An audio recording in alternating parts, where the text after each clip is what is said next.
Estamos muy felices de encontrarnos con ustedes en este su programa Acción Popular de hoy, miércoles 4 de septiembre, un miércoles importante, un miércoles que nos deja una gran cotidianidad política importante también.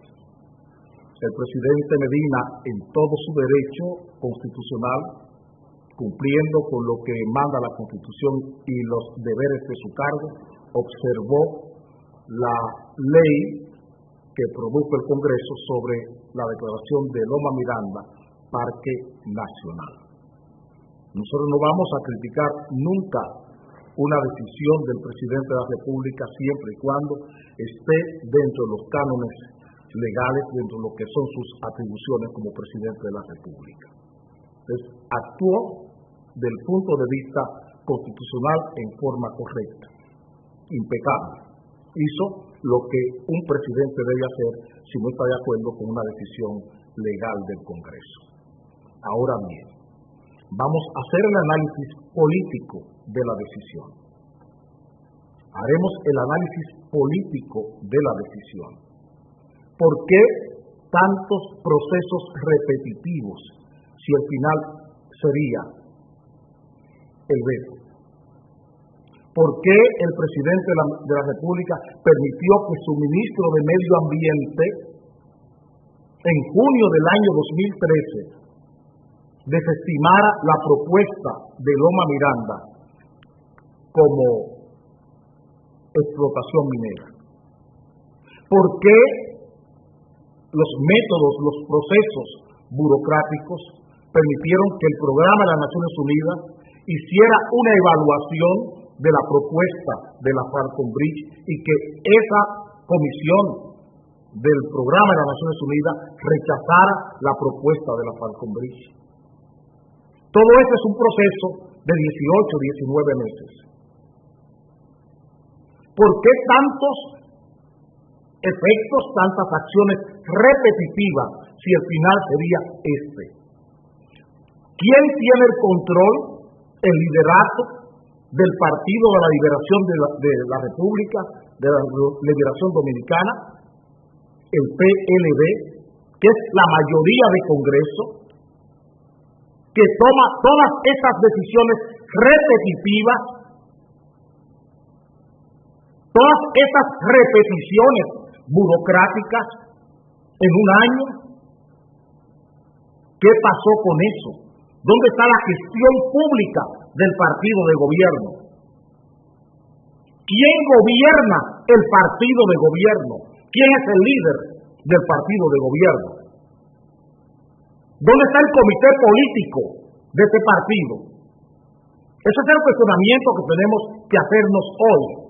Ese partido nos está diciendo que está preparado y dispuesto, que tiene una cantera de presidentes dispuestos a gobernar este país hasta el 2044. Un partido en el poder, con la mayoría del Congreso, que es incapaz de darle una solución a un conflicto, no merece llamarse partido político. El presidente ha tomado una decisión constitucional, pero no resuelve el problema. Estamos viendo a mucha gente felicitándose, estamos viendo a la Falcon Bridge, a la Cámara Minera, felicitando al presidente por lo que hizo. ¿Está resuelto el problema de la Falcon Bridge con esta decisión del presidente? ¿Está resuelto la demanda social y la demanda política que este problema tiene? ¿Hemos resuelto el problema o hemos eliminado una falla? Un efecto es lo que se ha eliminado en el país. El problema no está resuelto. Porque el gran problema que hemos podido observar desde esta mesa, el gran problema que hemos podido observar desde esta mesa, es que con ese tipo de decisiones, en el presidente de la República actúan e interactúan dos factores de miedo. Lo vimos en el tema de la sentencia del Tribunal Constitucional, lo vimos en el tema de las plantas a carbón, lo vemos ahora y lo vimos cuando tuvimos que emplearnos a fondo el año pasado para hacerle ver al presidente el peligro que llevaba otra ley acordada en el Congreso, la ley de las Fuerzas Armadas, para que él la vetara. Tuvimos que dedicar 2 o 3 programas a explicar al presidente lo que implicaba esa ley de las Fuerzas Armadas y que él vetó correctamente y corrigió en 41 aspectos. Estamos viendo que el presidente no domina sus miedos, ni la interacción de sus miedos. Y voy a explicar, porque me gusta que entiendan lo que estoy diciendo, y que mismo entiendan lo que yo estoy diciendo. Hay un miedo subjetivo y hay un miedo objetivo en la mayoría de los seres humanos. Ese miedo subjetivo lo tienes tú. Lo tienes tú, lo creas tú en esa interacción de esos factores que estoy diciendo. Y están basados esos miedos subjetivos en tus creencias. En tus creencias, en las falsas creencias que tú tienes. Es un factor importante, que es el miedo interno, ese miedo que tú tienes y hay un miedo externo. Ese miedo interno que tú tienes está basado en las falsas creencias. Está basado en las cosas insignificantes que tiene la vida y que tú las conviertes en imprescindibles. Eso estamos viendo en el presidente. Y en la carta lo deja ver. Y en la carta de veto lo deja ver. Una serie de cosas insignificantes que el presidente la ha convertido en su vida como cosas imprescindibles. Lo hizo con la sentencia del Tribunal Constitucional y la ley de naturalización que nadie le pidió. Lo hizo con el reglamento y lo hizo con el plan de regularización. Lo hizo con las plantas a carbón. Ahora tiene el mismo problema. O sea, una serie de cosas insignificantes que el presidente las ha convertido en asuntos imprescindibles en su vida. Eso es lo que tiene que ver con ese tú, que tiene que ver con el tú que es pronombre. Hay un tú que es adjetivo, posesivo, tus circunstancias. Ese otro miedo son sus circunstancias. Y esas circunstancias tienen que ver con las hipotecas. Con las hipotecas del ánimo y las hipotecas inmobiliarias, o sea, con las cosas materiales, con lo que les rodea. Y esos dos miedos, en esa interacción permanente, hacen que el presidente llegue a estos niveles. Llegue a estos niveles. Que el presidente no domina sus miedos. Porque hay una pobreza personal en él. Porque hay una pobreza personal en él.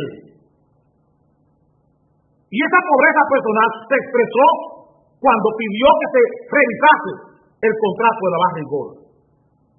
Todo lo que pasó en ese proceso, desde febrero hasta mayo, todas las debilidades que exhibió el gobierno en el proceso de negociación con la Barra Rigol,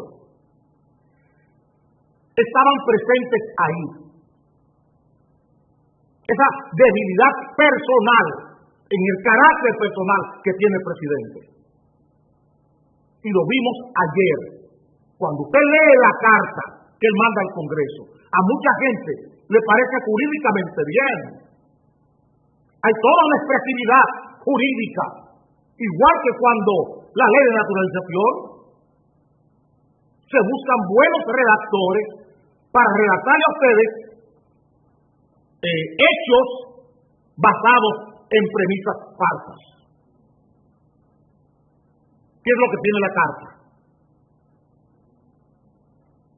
Está redactando un hecho basado en premisas falsas. Y nosotros preferiríamos que el presidente nos hubiera dado una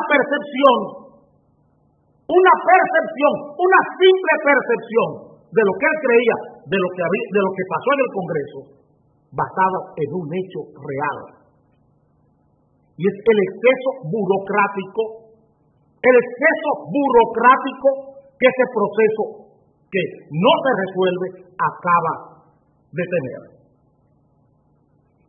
¿Cómo se repiten una serie de procesos y de métodos, tanto a nivel de Congreso como a nivel administrativo, en la dirección de su propio partido? Ahí no ha intervenido ningún partido de oposición, más que para sumarse al coro y participar del drama y del espectáculo. Es que en eso ha caído el reformismo y el PLD. Y lo propio, la Fuerza Nacional Progresista, que hoy se da en el pecho y se siente orgullosa de lo que ha hecho. Y no se ha resuelto el problema. ¿Dónde está la solución de la demanda que hay en Loma Miranda, tanto por parte de la Falcon Bridge como por parte de la sociedad dominicana? ¿Dónde está la solución? ¿Quién está satisfecho con esta decisión? ¿Quién está satisfecho? Y lo que hace el Estado es proponer hoy la guardia para controlar los posibles desórdenes.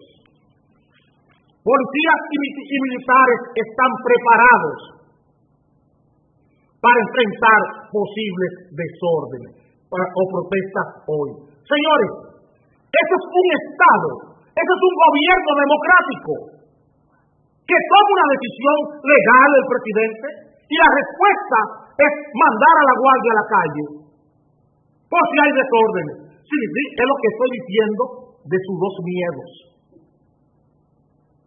Es lo que estoy diciendo de sus dos miedos, que él no tiene control, porque hay una pobreza personal en el presidente Medina. Hay mucha popularidad, tiene mucha popularidad, pero es sobre la base de una pobreza personal.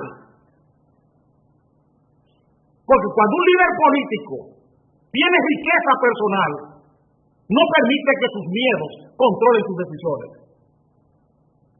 Que sus falsas creencias y las cosas que él ha convertido en imprescindibles, cosas insignificantes que él ha convertido en imprescindibles en su vida, no pueden dirigir a un presidente. Y mucho menos sus hipotecas de ánimo o sus hipotecas inmobiliarias. Un político verdadero no se deja dirigir por esos miedos. Un político verdadero no se deja dirigir por esos miedos. Está resuelto el tema para la Falcon Bridge, para quienes demandaban explotar eso como un yacimiento minero. ¿Está resuelto para la sociedad dominicana o está diferido?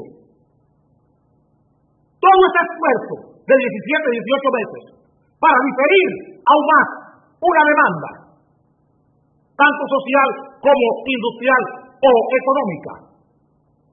En 17 meses, ese partido que aspira a gobernar el país hasta el 2044 ha sido incapaz de dar una solución a un conflicto, porque carece de herramientas. Las herramientas institucionales, que es el Congreso, la justicia, el Poder Ejecutivo, acaban de fracasar. Una contradicción permanente entre la Dirección de Minería, el Ministerio de Medio Ambiente y el Ministerio de Energía y Minas. Eso es la parte burocrática que tiene que ver con el Poder Ejecutivo. Y ni hablar de la nómina en el Congreso con esta ley, con todo este juego, para llegar a esta ley y luego vetarla. El mismo partido en el poder. ¿Dónde está la querencia de ese partido? ¿Dónde está la modernidad y la globalidad de este partido que quiere gobernar el país hasta el 2044?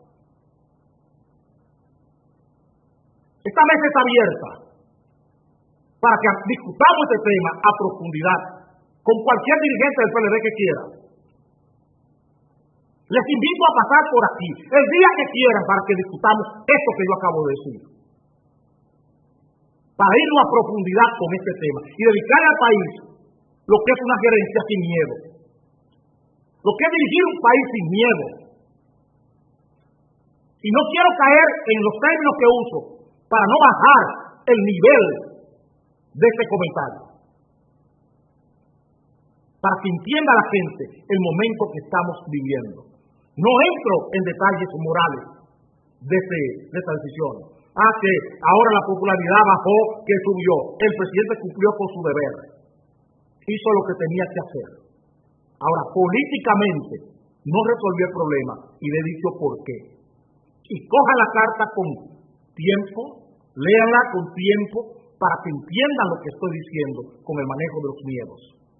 El miedo interno del presidente y el miedo externo del presidente. Dominaron la decisión. El miedo interno, su yo, esa hipoteca, tanto inmobiliaria como esa hipoteca de ánimo que él tiene, le impidieron tomar la decisión que debía tomar. Y por eso prefirió diferirla, posponerla, entregarle a la Falcon Bridge un cheque futurista y entregarle a los ambientalistas y a la sociedad otro cheque futurista. Eso se llama procrastinación. Eso no es gobernar una nación. Eso es procrastinación. Eso no es gobernación. Eso no es dirigir un país, ni liderar un país. Usaré unos segundos para cambiar de tema.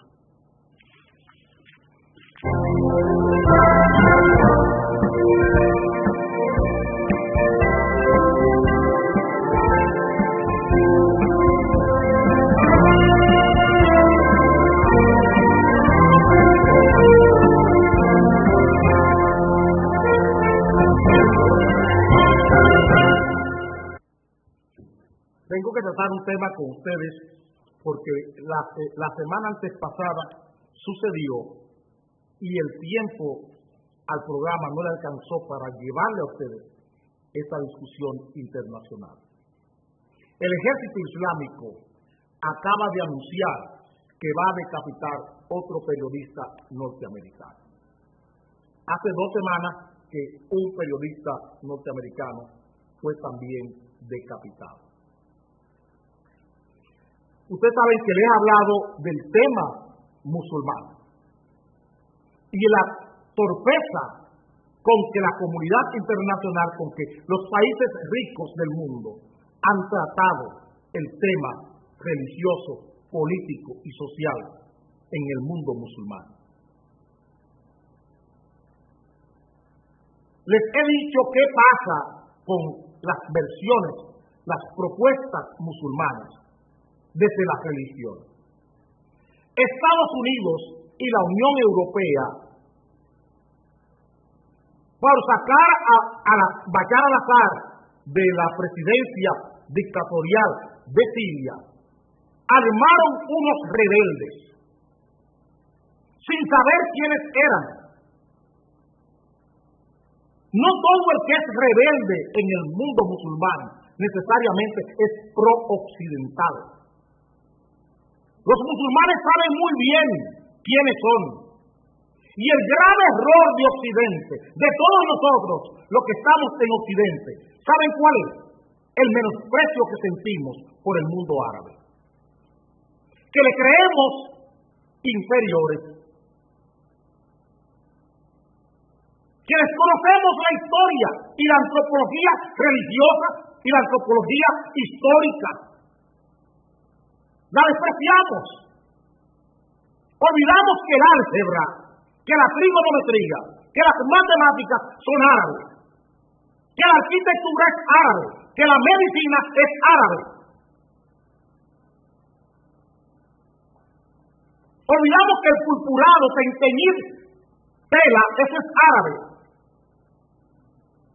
Olvidamos eso. Y creemos que son seres inferiores y que son seres analfabetos, estúpidos. La tambora que tenemos nosotros aquí, la guitarra, eso es árabe, eso no es español, ni es africano, la tambora, ni el bongó, eso no es africano, eso es árabe. Y llega a África cuando los árabes colonizan como imperio a toda África. Por eso ustedes encuentran la religión musulmana en países africanos y lo encuentran hablando árabe a países africanos. El ejército islámico es un ejército armado por los Estados Unidos y armado por la Unión Europea. Lo mismo que pasó con Al-Qaeda. Al-Qaeda es suní. Son los descendientes de Mahoma. No son los descendientes de la esposa y el primo de Mahoma, que son los chiíes. Al-Qaeda es suní. Es el mismo grupo Hamas. ¿Por qué se felicita a Hamas del éxito? Porque por primera vez entra como interlocutor con Israel en este proceso de paz frágil que acaban de acordar Israel y Hamas, dejando a Fatah fuera. Y son esas equivocaciones las que tienen el mundo en vilo hoy con el ejército islámico. Y es lo que lleva al ex jefe de la CIA a decirle al mundo que el ejército islámico ahora es algo más que una organización terrorista, que el Estado Islámico es algo más que una organización terrorista. Al-Qaeda era algo más que una organización terrorista, igual que el ejército islámico, porque viven equivocados.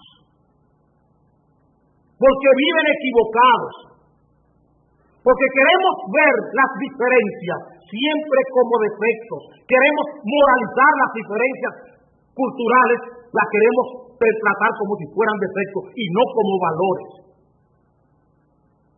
Porque un árabe tiene 4, 5, 6, 7 mujeres y nosotros los cristianos no nos es dable tener más de una mujer legalmente.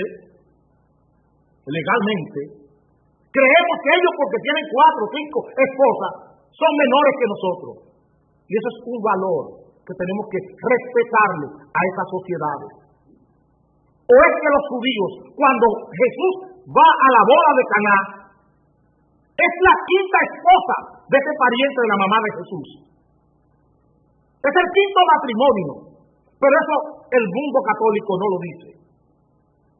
Porque choca con las doctrinas católicas y cristianas. Cuando Jesús convierte el agua en vino, va al 5º matrimonio, al matrimonio de la 5ª esposa del judío pariente de María, la mamá de Jesús.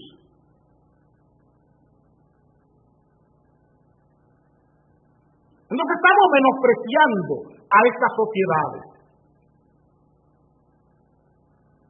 y las tratamos de desmeritar, de desacreditar en la opinión pública como salvajes, y no lo son. Lean el Senadesa, lean los King, lean los Vedas, lean todo lo que es el Corán y los versos coránicos, la poesía coránica, para que ustedes entiendan la belleza y la creatividad que hay ahí. David, que escribe los salmos, o Salomón, lean a Salomón y lean a David. Gente que se educó en Egipto, árabe. Moisés se educó en Egipto, árabe. Para que ustedes entiendan por qué Moisés escribe tan bello el Deuteronomio, el Éxodo. ¿Por qué la literatura de esos lugares de la Biblia es tan hermosa? de esos libros bíblicos. Y lo propio pasa en el Corán. Y lo propio pasa en el Cenabesa del mazdeísmo persa. Tomen esa literatura persa. Busquen cuando un presidente persa habla. Busquen la literatura de este presidente persa. Por ejemplo, en Irán. Esos líderes iramíes, cuando conceden entrevistas, traten de verla para que entiendan con quién están bregando. Que son gente formada y bien formada. Que no están de acuerdo con nuestra cultura. Esa es una cosa. Esa es una cosa. Pero eso no es un defecto. Eso es un valor. La diferencia, la disparidad es un valor, no es un defecto. No se puede moralizar a toda una civilización que le ha dado tanto al mundo occidental. Si en España tenemos hoy grandes templos, son todos árabes. Esos templos católicos que ustedes visitan no son católicos. No lo construyó el mundo cristiano. Que se entienda. Que se entienda. Que se entienda. Los jardines colgantes eran en Babilonia que estaban. Las pirámides de Keops ahí en esa zona que están. Y todavía están sin explicación. Todavía están sin explicación. Entonces, este mundo occidental se ha equivocado con esta gente. Armaron a los rebeldes sin saber quiénes eran. Simplemente porque lo ven sucios y con ropa puesta. Es el ambiente, es su medio. Y lo propio pasó en Libia. Y lo propio pasó en Egipto. Con Hosni Mubarak. ¿Qué pasó en Egipto? Que han tenido que volver a poner las Fuerzas Armadas. Lo propio en Libia.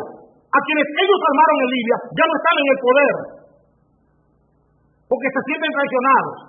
Y ahora Alemania está armando a los kurdos en Irak. Otro error. Porque no saben a quiénes están armando. Porque no saben a quiénes están armando. Y esto que estamos viviendo, este horror de verles a ellos, de capital, cortarle el cuello, eso forma parte de su tradición, de su cultura. Es horroroso para nosotros, pero cuando un avión no tripulado norteamericano tira en Afganistán o en la frontera con Pakistán una bomba y mata 70, 80 niños inocentes, nadie se escandaliza por eso. No estoy justificando estos hechos, No lo estoy justificando. Soy contrario a la muerte de cualquier persona. Nadie tiene derecho a matar a nadie. Pero solo les estoy dando este dato para que ustedes entiendan. Se horroriza el mundo y aparece en primera plana de los periódicos cuando un árabe coge y le corta el cuello a un periodista norteamericano. Pero cuando, y eso es cada día, cada momento, cada segundo, hay muerte de gente inocente con balas norteamericanas o con balas de Unión Europea en esos países. Y nadie dice nada. Nadie dice nada. No olviden que esa gente que le estamos llamando torpe, cambiaron el curso del mundo el 11 de septiembre del 2001. Gente estúpida, con métodos artesanales. Gente que le llaman estúpidos a un arquitecto que era Bin Laden. A un arquitecto que se llamaba Osama Bin Laden. Repito, a una persona que tenía el grado, el título de arquitecto, que se llamaba Osama Bin Laden, que ustedes lo veían con un AK-47 y un pañuelo en la cabeza. Arquitecto. Usaré unos segundos para cambiar de sorpresa.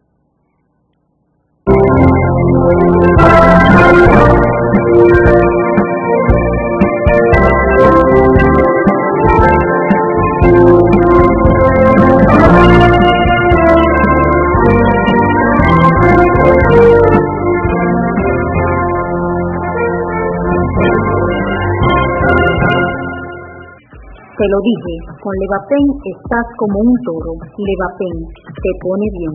Busca tu alegría en las farmacias. Levapen, siempre bien.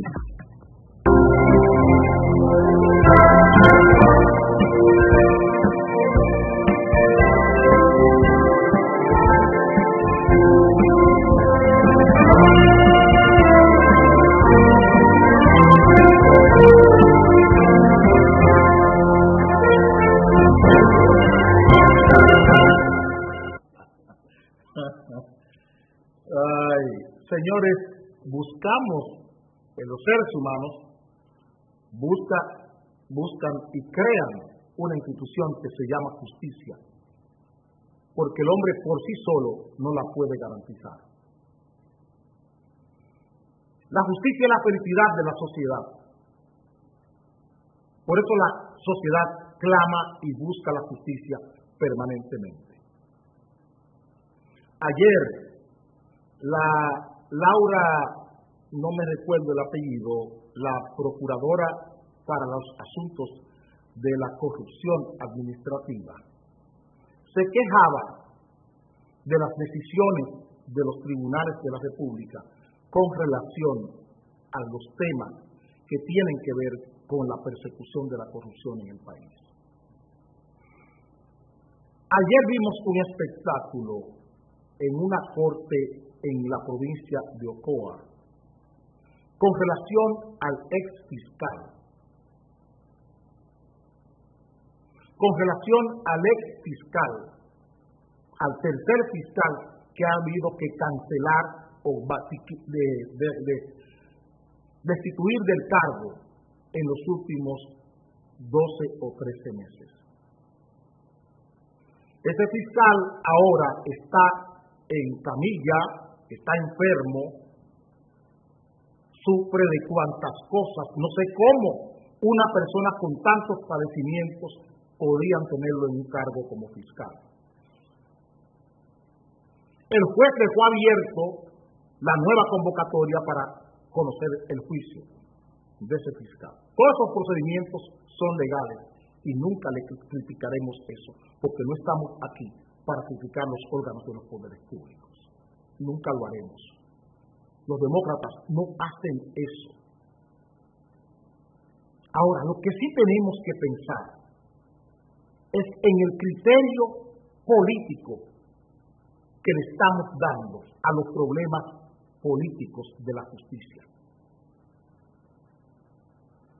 Ahí sí nos vamos a pronunciar. ¿Cómo la política le ha quitado todas las posibilidades al sistema jurídico, al sistema judicial, a la judicatura y al Ministerio Público de este país? ¿Cómo la política le ha quitado la libertad al país? ¿Cómo la libertad ha dejado de ser un bien jurídicamente protegido en la República Dominicana? Eso es lo que tenemos que discutir con ustedes. ¿Cómo un fiscal siembra pruebas falsas en un sospechoso? ¿Cómo la policía dominicana juzga a ciudadanos cada día? La policía dominicana le quita la función. La policía dominicana le quita la función a los tribunales y condena a muerte a cientos de ciudadanos cada año en este país y mantenemos silencio.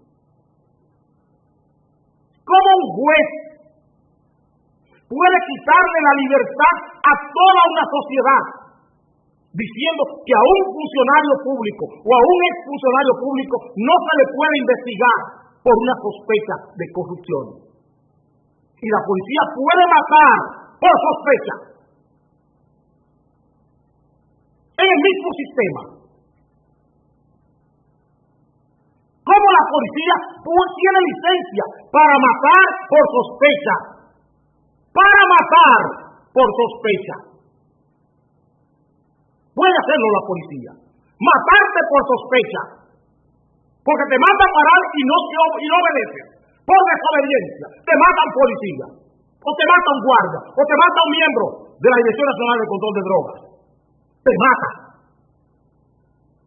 Porque no obedeces. O porque sospechas que tú tienes un delito. Te manda a parar. No te detienes. Y te mata.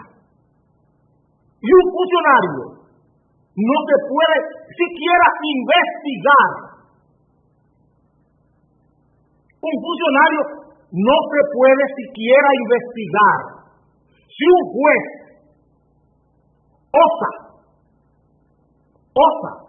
emitir un fallo, una sentencia que contravenga los intereses corporativos del país o los intereses de un político, es inmediatamente trasladado de sus funciones. ¿Cómo se coge un juez de un tribunal de tránsito para que venga a dictar una sentencia en asuntos penales?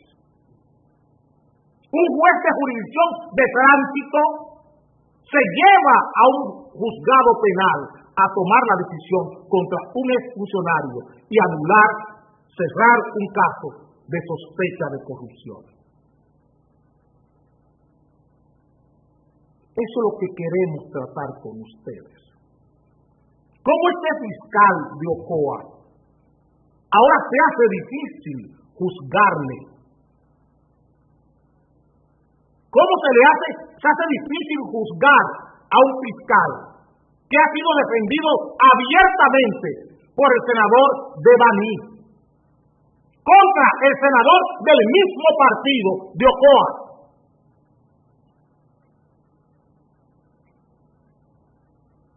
A quien Wilton Guerrero acusa es a un ayudante de ese mismo fiscal puesto por el senador de Ocoa de tenderle un gancho o tenderle una trampa sin ninguna prueba. Sin ninguna prueba. Es para simplemente distraer y reducir la gravedad de su pupilo. De su pupilo. La gravedad de su pupilo, del fiscal que es pupilo de él, y le manda a acostarse en una clínica y agravarse de cuantas cosas, y otro fiscal solidario va y dice cuando le ponen la prensa, él está malo de próstata. De próstata. Abogado, fiscal, ayudante de Ocoa, que su amigo, el fiscal que está ahí, acostado en una camilla, él tiene problemas de próstata. De próstata. Eso yo lo oí anoche. Y créanme que lo gocé. Porque eso es lo que están formando las universidades dominicanas. Estos abogados. Un abogado que desconoce sus órganos. Un abogado que desconoce cómo se llaman sus órganos. Un hombre que no es abogado y no sabe cómo se llama su órgano. Próstata. Vamos a cambiar de próstata.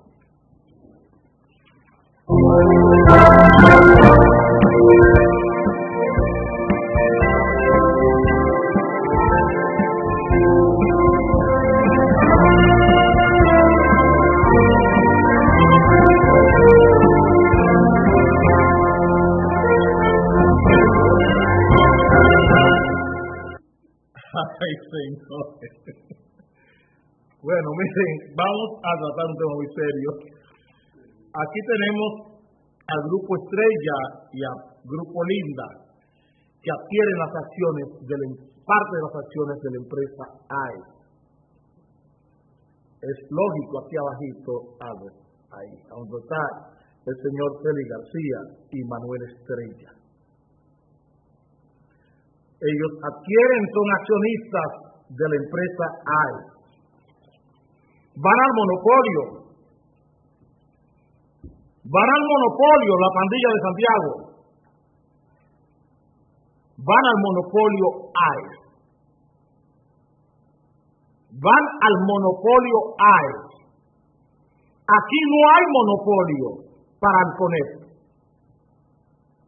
Para los empresarios dominicanos, AES no es una empresa monopólica, como tampoco lo es Claro. El monopolio lo tiene Blas Peralta y Fenatrado. Ellos van a invertir ahí, porque esto es un monopolio.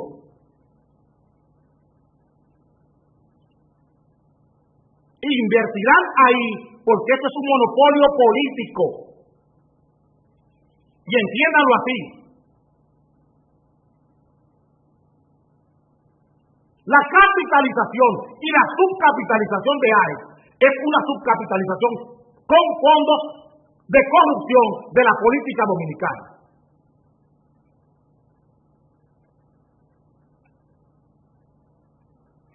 Un gerente de AES, repito, un gerente de AES se fue del país por el asco que le daba ver a políticos siendo dueños de esa empresa.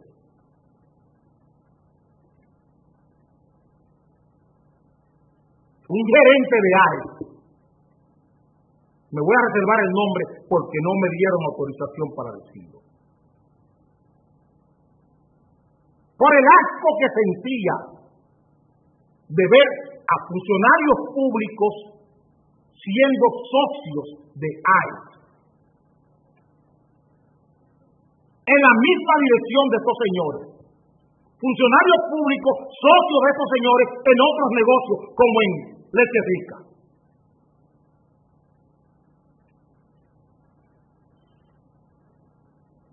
El problema de este país, señores,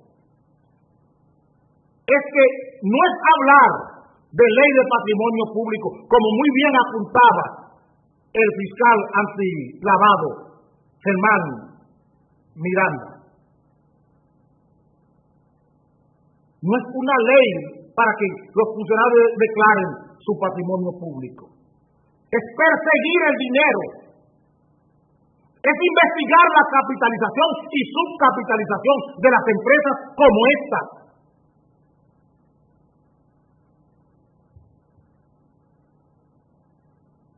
Aquí en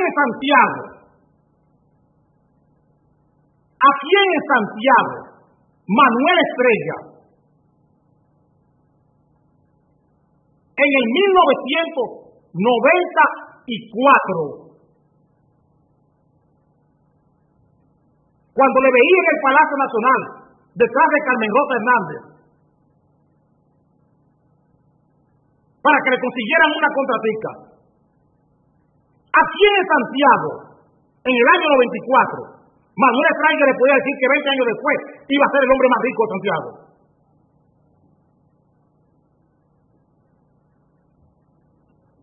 Solo con Preval y con Leonel Fernández. Repito, solo con Preval y con Leonel Fernández. Ese milagro ha sido posible. Y hoy nos enrostran esta riqueza. Hoy nos enrostran esta riqueza. Nos enseñan los poderosos que son, evadiendo impuestos. Evadiendo impuestos aquí y en Haití. Evadiendo impuestos aquí y en Haití. Con empresas ligadas a políticos aquí y en Haití. Así aparecen estos capitales hoy para ser accionistas en un 7% de las empresas de AES. Otro monopolio. Una empresa que está facturando el gas natural, que es de la que le roban 40 millones de pesos, de dólares mensualmente al país en el subsidio. AES. Sobrefacturando el precio del gas natural en 5 veces. Vendiendo a $22 el gas natural que está a $4.30 en el mercado internacional. Y de Perú a México se está vendiendo a 90 centavos de dólar, 1 millón de BTU. Y ahí entra el dinero de esta gente, porque es un monopolio, porque eso es lo que saben hacer, conspirar contra la economía de cada familia dominicana. Así se han hecho ricos, participando en este festín corrupto de estos últimos 17, 18 años. Participando en este festín con los fondos públicos, con obras, contratas, aquí y en Haití. Contratas grado a grado, dadas en forma respetuosa para que se hagan multimillonarios. Y para eso, Nuria no tiene ninguna investigación periodística, porque es su socio. Para estas acciones no hay investigación periodística en el país.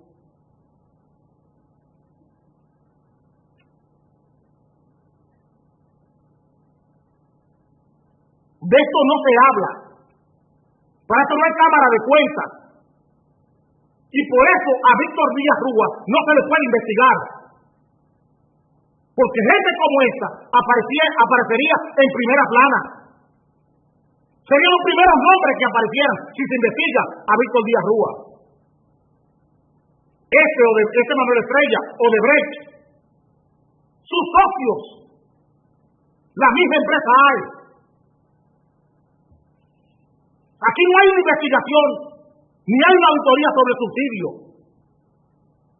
¿Por qué pagamos 1.200, 1.300, 1.500 y hasta 1.700 millones de dólares en un año de subsidio eléctrico? Y no aparece una auditoría de ningún tipo sobre el subsidio que justifique esos pagos.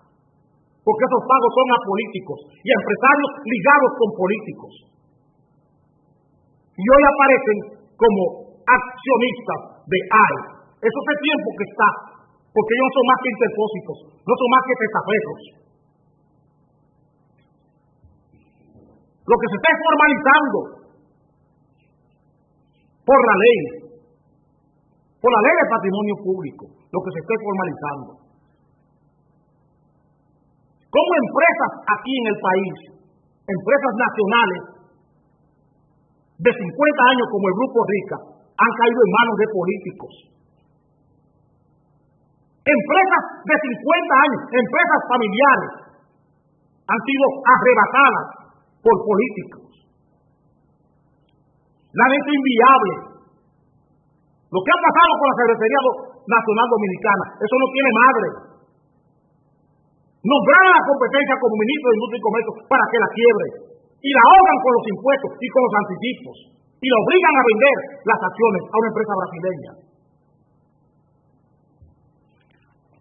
Eso es lo que tenemos en el país.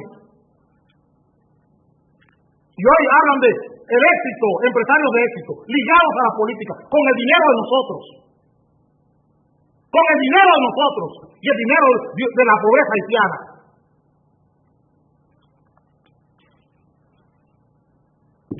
Usaré un segundo para entrar en el último tema del programa de hoy.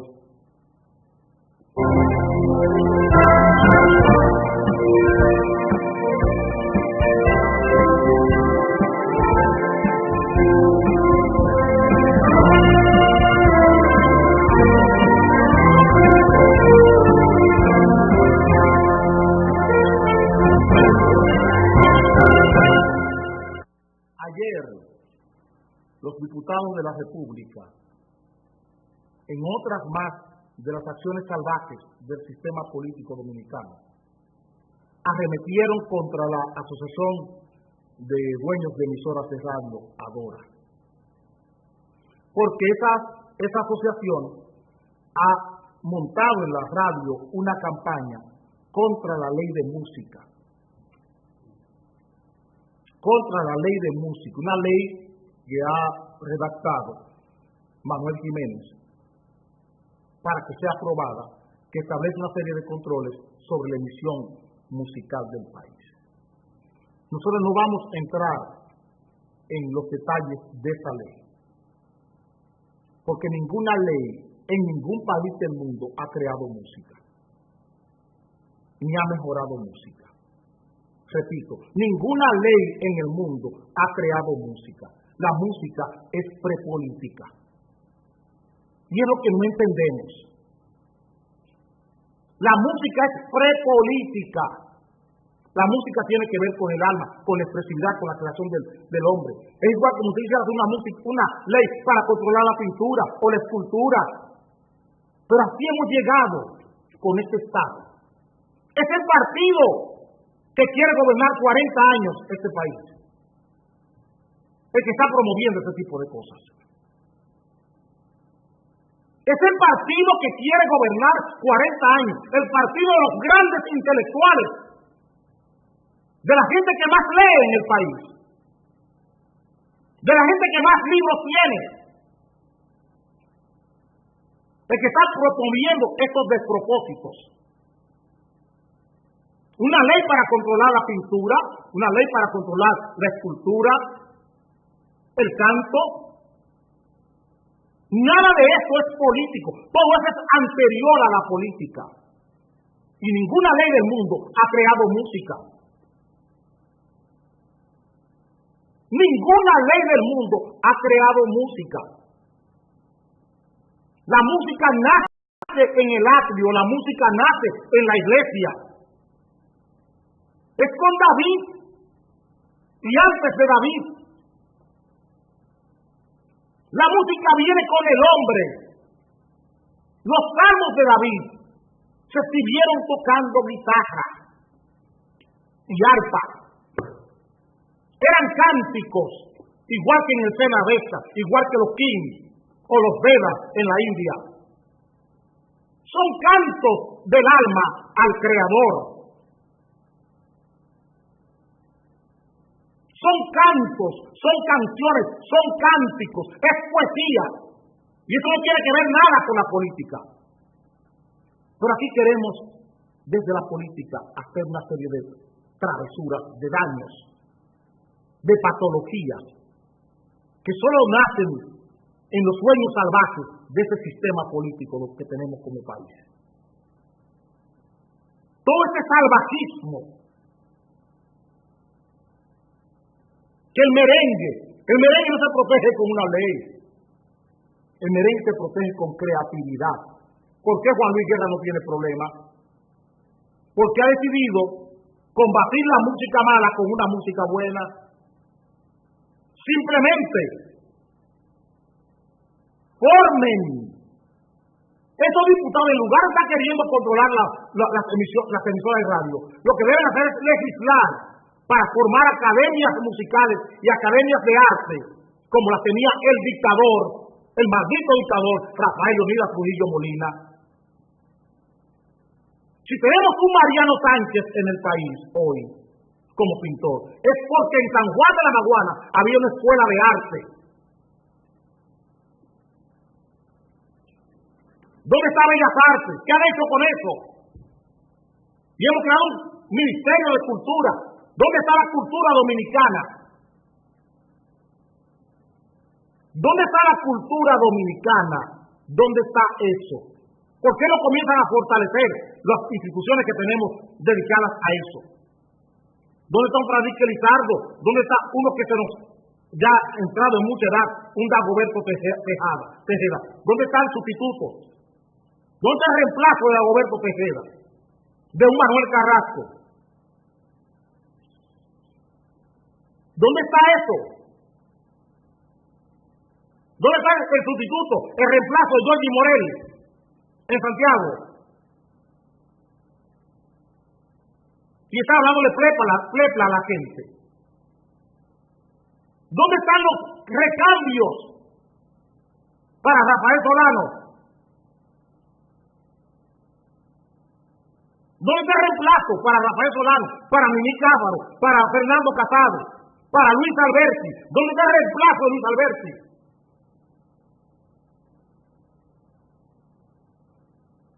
¿Dónde está el reemplazo de Goyo Rivas?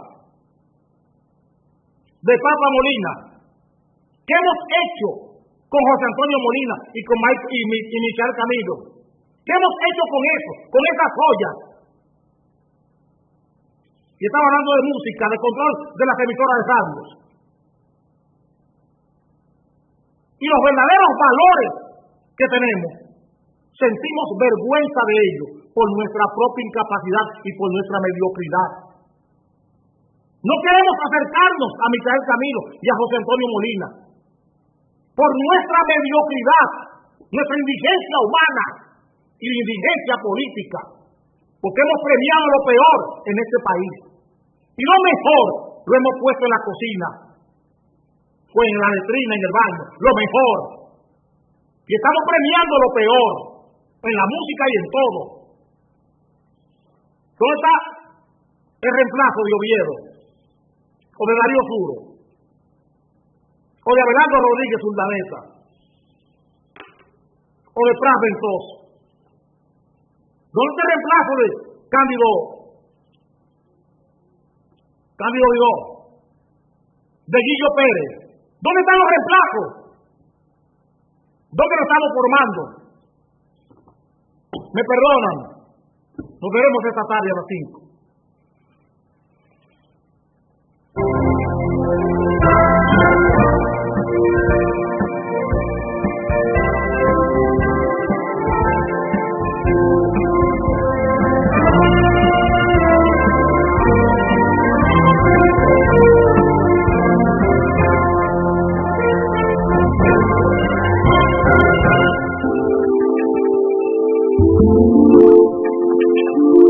you.